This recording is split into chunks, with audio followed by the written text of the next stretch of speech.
the whole idea about building bridges is creating a better relationship between the parent and child. And like somebody was saying in the audience, that relationships everywhere. I mean, today, I think stress we are feeling, everybody wants to improve the quality of relationships that you're sharing, whether it can be a husband and wife relationship, it can be a teacher and child relationship, or a parent and child relationship. But the focus of today's talk is on building bridges between the parent and child. This is one of the primary relationships which is there, the first relationship that any individual experiences. And yet we find that this relationship has become a source of tremendous stress.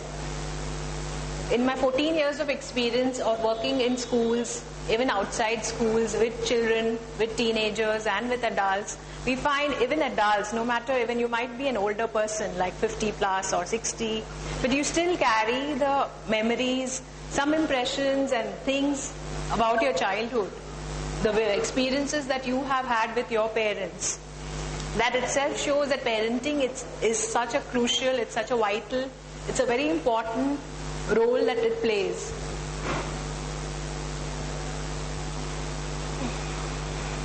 Okay.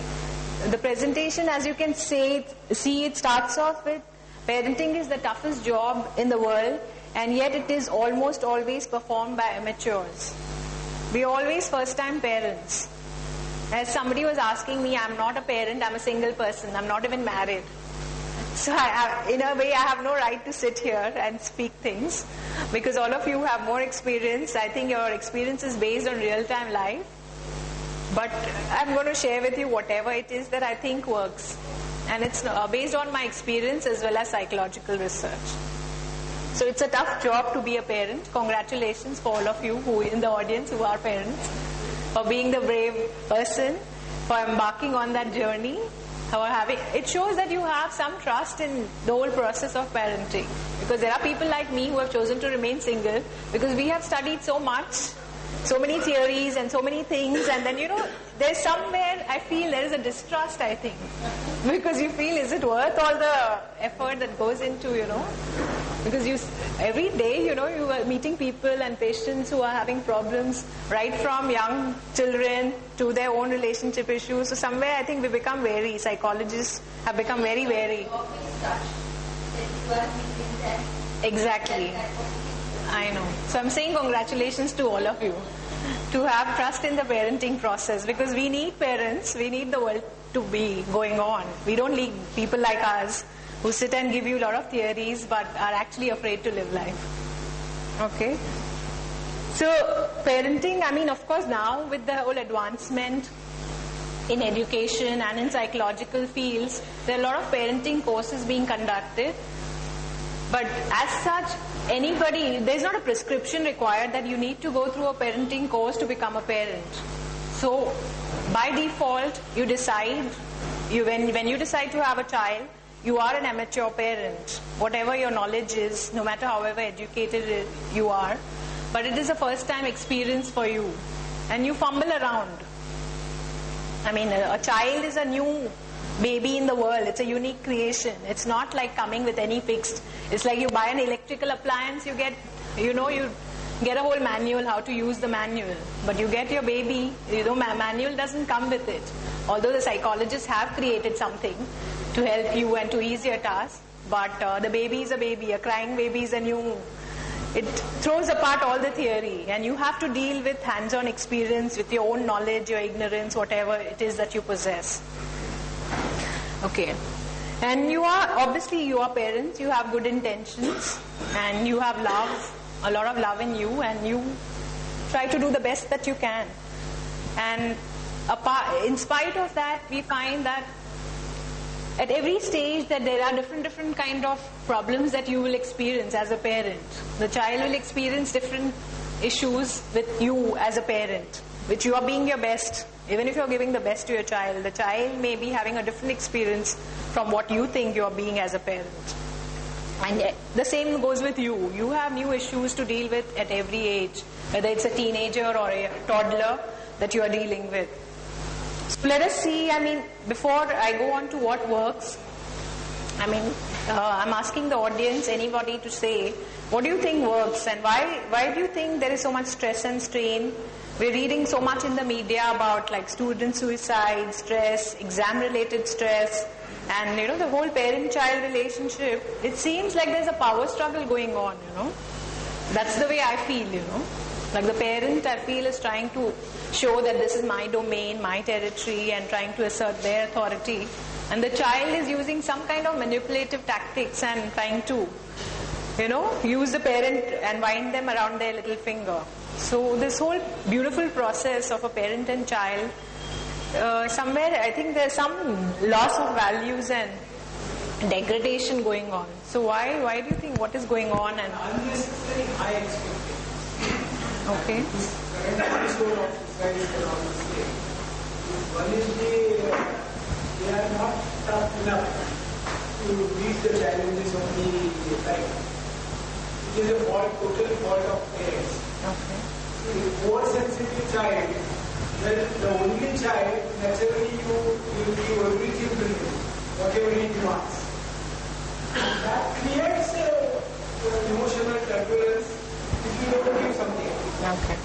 And he assumes that everything I require I will get easily. And so the frustration rate is much more than it is. Of course, competition and other these things definitely plays a part. But the main thing which I the fault of parents, they are not educating their children to be tough and resilience. I mean, having resilience. Okay. I'm inviting all of you to please wholeheartedly participate with your comments, questions, and answers to. You want to answer to what he's saying?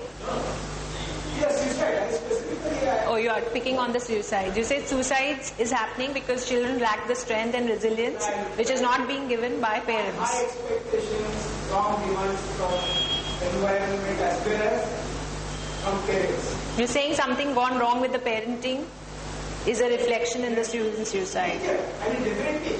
Other social environment also plays a part. Okay. But the main is parenting. I have a parent and a very successful parent. Okay. My youngest, Congratulations. my youngest son is 30 years old. I have never had any problem with my children. Because even before I was married, I read an article in Reader's Digest, how to pick up your children. Okay. And there are many things they follow from the article, which I think now today have been very useful in my life. You have followed what you read in the article. Okay. One of the main cause which I do that 90% of the fault, gap between parent and the child, 90% of the parent, and hardly 10% 90% of fault lies with the parents. and very big fault. Okay. Common thing which parents say, "अरे मेरे जमाने में ये देखना, what are you doing?" And your jamana is other jamana. So children will do according to their time. So it's again a very common thing parents say to the children. Okay. They don't allow them to exercise. They don't allow them to have a create. So what you are saying is the old techniques of parenting that a parent has gone through may not work for a newer generation because it's a new environment that the child is facing. Okay, so both of you are saying the fault lies with the parents if there is anything that goes wrong. Not totally, majorly. Majorly, 90% like he's saying. Some environmental factors also. Percentage may differ. I mean, it doesn't. Statistics is different thing, but major point is with parents. Okay, I just want to caution here that every person, whoever is speaking, is expressing their mind, and everybody is welcome to express your opinions. It does not mean that we are here to say that parents are all bad and evil and they're totally out to destroy their children. Because obviously that you can see I've written there, everybody is well-meaning and good intention. And when I'm saying tug of war, it is like the child is on one side and the parent is on one side, and everybody is trying to see who can win the battle. But when we are talking about parenting, it's not a battle. It's a cohesive process. It's a cooperative process. Sometimes because of the stress and strain and misunderstandings, lack of communication, this kind of a tug-of-war appearance is being shown. But that's not exactly what it is.